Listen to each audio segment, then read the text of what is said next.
Like poverty and unemployment, economic inequality in India is a hindrance to the process of growth and development.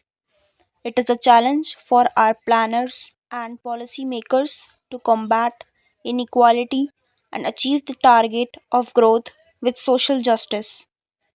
It is unfortunate that even after 58 years of planning, a significant segment of the society continues to suffer deprivation, hunger, and starvation. NEP 1991 has only widened the gulf between rich and the poor. We seem to be focusing merely on growth, oblivious to the staggering poverty of comforting millions in the country. Our growth process seems to have targeted the percentage rise in GDP rather than the distribution of GDP across individuals and households in the society.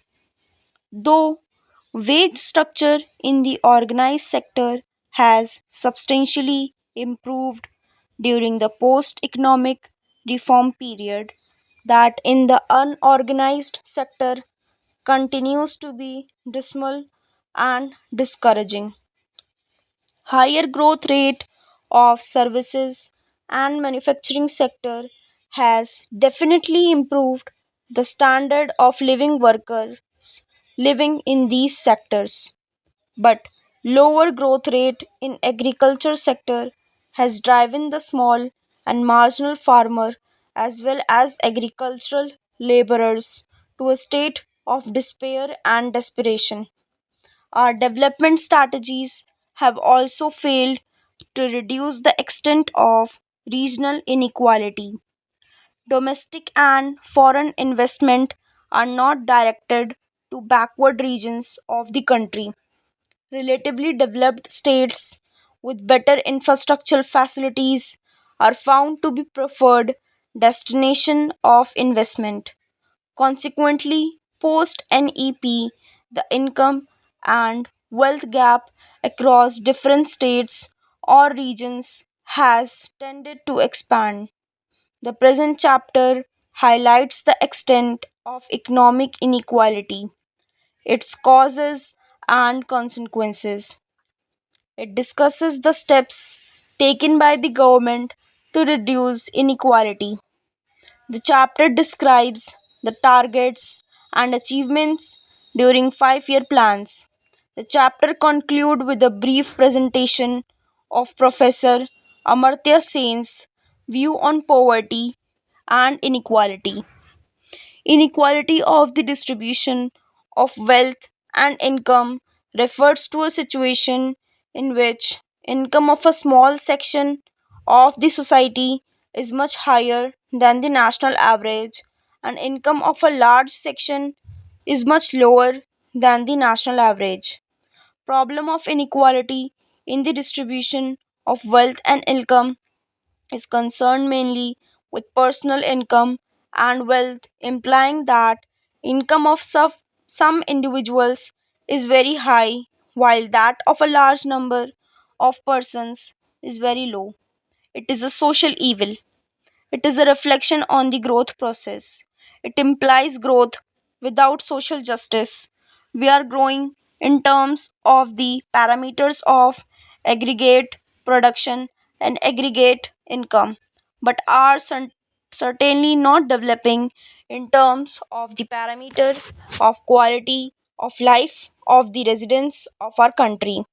Inequality in consumption expenditure refers to a situation in which a large percentage of total consumption expenditure is incurred by a small percentage of population and a small percentage of total consumption expenditure is incurred by a large percentage of population.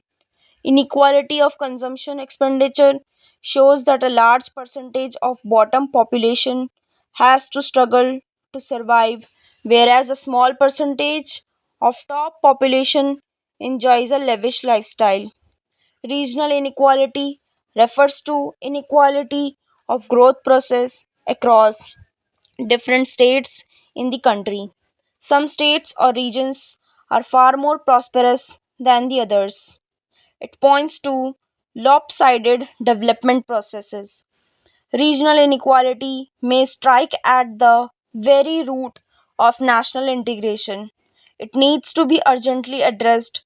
It is pertinent to note that inequality in any form tends to breed itself. It tends to multiply itself over time.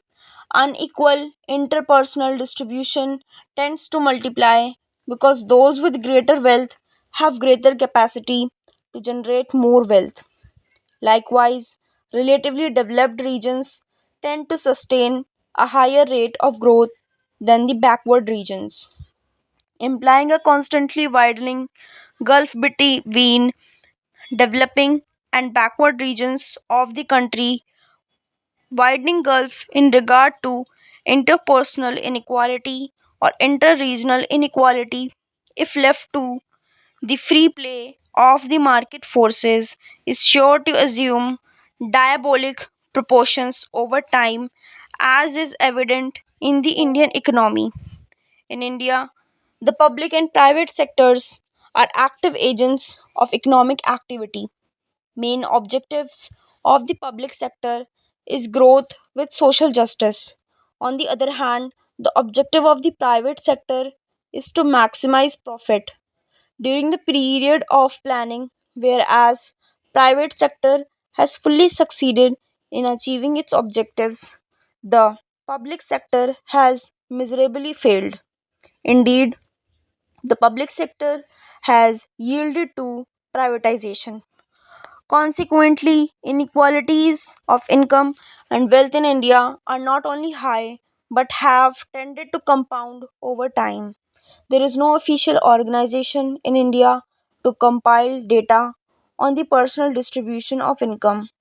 Some insight into it is provided by the data on distribution of consumption compiled by NSSO along with income tax data. It is due to the reason that the magnitude of the inequality of income has been estimated from the data regarding the distribution of consumption and income tax. In order to examine the distribution of income in India, a committee was appointed by the government under the chairmanship of Professor P.C. Mahalanobis. The report of the committee was published in 1964. Besides this committee, National Council of Applied Economic Research NCAER, Reserve Bank of India, World Bank, and many economists like Liddell, Iyengar, and Mukherjee, Ojha and Bhatt, S.S. Bhalla and Bhattacharya, etc., have undertaken important research studies relating to distribution of income. However, these studies relate to different periods of time and are based on different methodologies. The result of these studies, therefore, are not strictly comparable. Nevertheless, from these estimations, one can have a broad idea about the pattern of income distribution in India. In India, there are inequalities of income across rural and urban areas as well. Per capita income in rural areas is just about half the per capita income in urban areas. However, the gap between the rich class and the poor in rural areas is not as wide as in urban areas. Inequality of asset holding is no less pronounced than the inequality of income distribution or of consumption expenditure. Land holdings, according to the 16th round of the National Sample Survey 1960-61, 30% of small farmers owned 30% of agricultural land, while 10% farmers owned more than 56% of land. 20% of the farmers had no land at all. Residential buildings distribution of wealth in urban areas is still worse. According to the 8th round of National Sample Survey, upper 20% of households in urban areas owned 93% of the urban land. Of these, the richest 5% households own 52% of the urban land. According to NCAER, the top 10% urban people own 57% of residential buildings. On the other hand, the bottom 10% urban people own less than 1% of building property. Shares property, according to Mahalanobis Committee, 10% of the top taxpayers earn 52% of the total dividend income from shares, while 10% of the lower income group had barely 2.5% share in dividend income. According to the Research Bureau of Economic Times, 20 business houses in India have assets worth more than rupees 43,535 crore in 2001 2002. Full stop.